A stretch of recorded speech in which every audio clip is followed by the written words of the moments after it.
Okay, first anime review on the channel, and it's Evangelion. I'm not nervous. After being traumatized by the original series, and hanging on the cliffhanger of You Cannot Redo, which completely transformed the world of Evangelion, I had no expectations for the final installment, except that things would get crazy.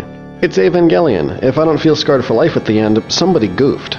And while it did this, it also moved in new directions, and I thought it was pretty awesome. There's a lot to pull apart, so let's get to it, and of course, spoilers are ahead. Before we get into the weeds, I want to just say, from an animation standpoint, this movie is a feast for the eyes. The detail and composition of the characters and backdrops are breathtaking, and I loved every frame, along with the music, which is another hallmark of the series. So, the weeds. The conclusion of Thrice Upon a Time is, I would argue, thematically the same as the end of Evangelion. However, Thrice Upon a Time has some adjustments that, while they may not change the meaning, make it less ambiguous and more uplifting.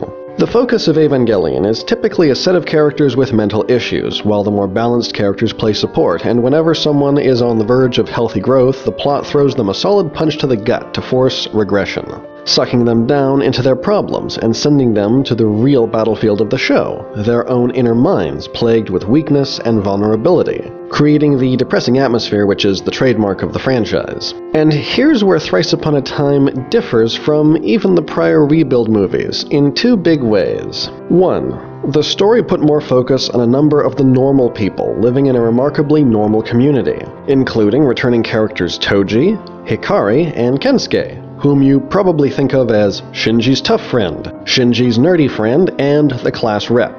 Now, it's not just that they got more screen time. Toji and Hikari had a beautiful subplot in the original series. But the characters of Evangelion are often separated by a sort of fog. Kensuke might tell Shinji something, but it doesn't do him any long-term good. But in Thrice Upon a Time, the fog was lifted for the first time, and there was a real sense of connection, which is tied to the other big change concerning the main, slightly more disturbed cast members. Each one came out in a new place.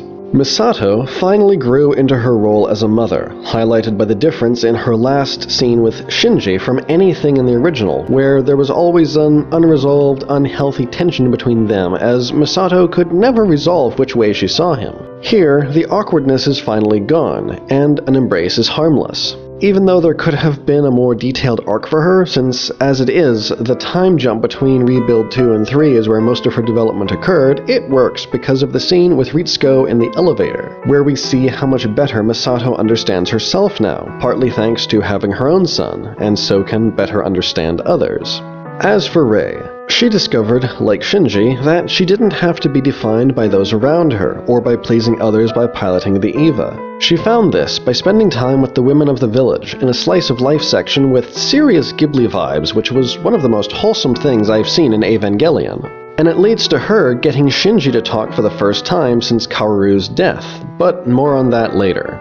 The whole thing about this section was contrast. Rei is a very meta character to me, since, in many ways, she's a personification of fanservice with no personality except what others assign her, and a foil for the proactive Asuka. This whole sequence takes Rei and puts her in the company of real people, to the point that the art styles basically clash on screen until reality overtakes her. She falls, tarnishing her, fantastical outfit with mud. Her odd appearance isn't taken at face value. She takes baths that don't feel like fan service. She stops being a puppet and gets to be a real girl, for a short time at least. Honestly, her death was so shocking, my jaw dropped. The hard punch after progress. Asuka faced the same problems as her original incarnation, but instead of simply identifying the problems, there was resolution. The whole cycle of her life was a disturbing non sequitur of convincing herself that she needed no one and had to be strong and independent because she needs to impress those around her and receive praise. There's already been a lot of discussion about how the curse of Evangelion, the fact that the pilots stop aging, is a metaphor for the status of the franchise. That as long as people want more of the show, the characters are forever stuck in time. Something that frustrates Asuka to no end. With the acceptance of those around her, and the simple returning of her feelings from Shinji, the curse of Evangelion is lifted, and she's allowed to grow, causing her plug suit to rip at the seams as she's ready to begin a new life, having outgrown her childish shell. Asuka's arc is probably my least favorite from the movie just because it really didn't add anything new, but then again, I'm not sure there's a different place this character could end up, and ultimately I was satisfied with it. Again, it's not really different, it's just clearer, which is basically the story of this movie, but I digress. And now we're really going to get into the weeds by starting with one of the most fulfilling things about the movie, Gendo. Which just sounds wrong to say out loud. Shinji and Gendo being basically the same person at different stages of life is something I kinda recognized during rewatches of the original series. Out of all the ways a remake of Evangelion could end, the conflict and tension between Shinji and his father is something that went unresolved in the original after the first episode set it up as a major plot point, but, in true Evangelion style, didn't resolve. In hindsight, the lack of focus there during the finale is the biggest elephant in the room. It was always the relationship with his parents that made Shinji who he was, but especially with his father. His mother was absent because of her death. His father, by choice. And while a lot of people, real or imaginary, focus on Shinji's behavior, his insecurities and such, it's easily lost in debates that he's just a neglected 14-year-old child. And all that's needed to understand him is to remember, this guy is his father. Well, of course I have issues! That's my freaking father! Gendo bearing his heart to Shinji, and finally recognizing the mistake that he made by trying to find the wife that he lost instead of seeing that, in a way, she was still with him in Shinji. And becoming ready to face his own problems and weakness instead of running away, ironically allows him to see Yui again, instead of being crushed by her clone like last time. Looking after their son had always been Gendo's way back to her, and they go together, sparing their son from a sacrifice for the sins of his parents. And he is soon found by Mari. Now, if you shipped Shinji and Asuka and the ending upset you, hear me out. I was an Asuka shipper too.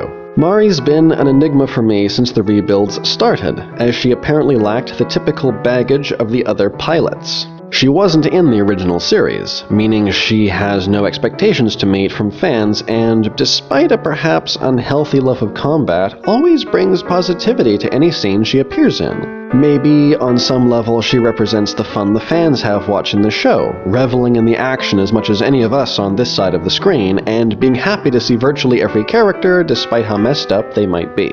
There was speculation that she represents Anno's wife, but those claims have been denied, so who can tell? Now, people have pointed, as I just did myself, to her love of combat being maybe mentally unhealthy or signs of bizarre instabilities, but compared to the weird relations Shinji always had with Rei and Asuka and Masato, where he typically felt self-conscious and unsure of himself, and really who can blame him, and was always having to be better in order to be around them, Mari just accepted him for who he was immediately, and comes back for him at the end, meaning she was the only character able or willing to help Shinji in any meaningful way. The fact that she would be instrumental in achieving a new ending, and is the key to Shinji's growth and happiness at the end, makes perfect sense to me, considering her status as the new unknown element added to the narrative. Perhaps she was a happy butterfly the whole time. Again, I realize having Shinji be with her at the end is a controversial choice to say the least, but it made sense to me, and it was nice to see someone love Shinji just for himself, without having to force anything. Of course, he wasn't quite the same as before either. なんだかいつもと違うね、シンジ君。 Now Shinji. The lesson Shinji learned at the end, to be strong and live despite the hardships of the world, was the same as the original ending, but with some slight modifications. In the original series, and in the end of Evangelion, Shinji had to go through instrumentality in order to face his inner weakness, get pulled apart from all sides as his deepest insecurities were probed, then be rebuilt stronger than before. But this Shinji underwent his transformation differently. The original Shinji was constantly plagued by whether he should act or not, with critics both in-universe and out wishing he would be more assertive. Whereas rebuild Shinji, though facing a similar dilemma in the first movie, is more troubled by the consequences of what actions he does take. As opposed to the choice of whether or not to take action, rebuild creates a situation where he has to choose what the right action would be. And at the start of Thrice Upon a Time, he's dealing with the fact that his actions nearly caused the end of the world as we know it. Twice. In a way, that might actually be more depressing than the original show. It also reinforces a parallel between the two Ikaris, as both are willing to disregard the fate of the world if it means they can save someone they care about. For Gendo, it's Yui. For Shinji, Rei. Now, interestingly, in the original show, the pivotal moments of Shinji's life often occurred within the cockpit of the Eva, and that's not really true this time. During the stay in the village, that Ghibli section, Shinji is greeted by his former classmates, who are happy to see him despite his sorry state, and thanks to Rei's persistence, rest, Asuka force-feeding him, and the patience and gradual goading of his friends, Shinji slowly comes back to himself, and stays that way. The resolve he finds to get back into the robot and straight to the confrontation with his father and the reset of the world never flags. By simply having a sense of belonging and community, some normalcy and responsibility, Shinji is able to grow and gets the tools he needs to save the world. It's a change that comes not from the imagined elements of the movie, the Evas, angels and such, or from someone forcing him to contribute,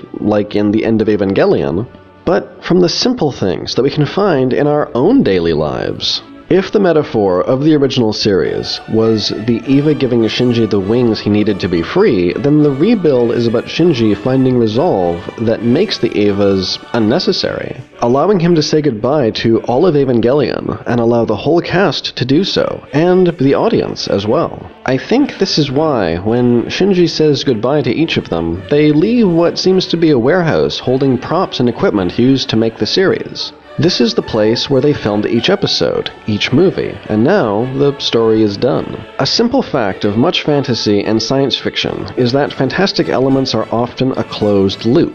In Evangelion, Evas exist to fight angels in an endless circle, canceling each other out. It's not like they're economically viable tools for any other job. Take all that away, and the world of Evangelion instantly stabilizes into something like our own. It may not be perfect, but it's the one we have, and can be very fulfilling if we're at least willing to give it a chance, and give ourselves a chance. Since watching the rebuilds, I've enjoyed them, but also recognize that they are basically meaningless without the original series for context. But even though I've referred to them numerous times as remakes, the ending of Thrice Upon a Time welds them to the original series, creating a time loop that finally ends, meaning the rebuilds are essential viewing, and Thrice Upon a Time, the true ending of a story about finding the strength to face life's challenges and being happy with the everyday. Seeing the ones around us and valuing them even when they can't value themselves, and of course, loving ourselves too.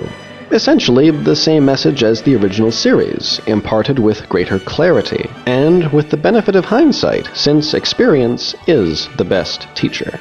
And I'm happy for Hideaki Anno, and grateful that he revisited one of the bleakest stories ever committed to film in order to leave us with a clearer message of hope that, for me, was really always underneath the surface of the end of Evangelion, but here it's unambiguously thrust to the forefront. But, as always, this is just my opinion. Did you like the rebuilds too? Let me know down in the comments. Subscribe, share, all that good stuff, and I'll see you next time.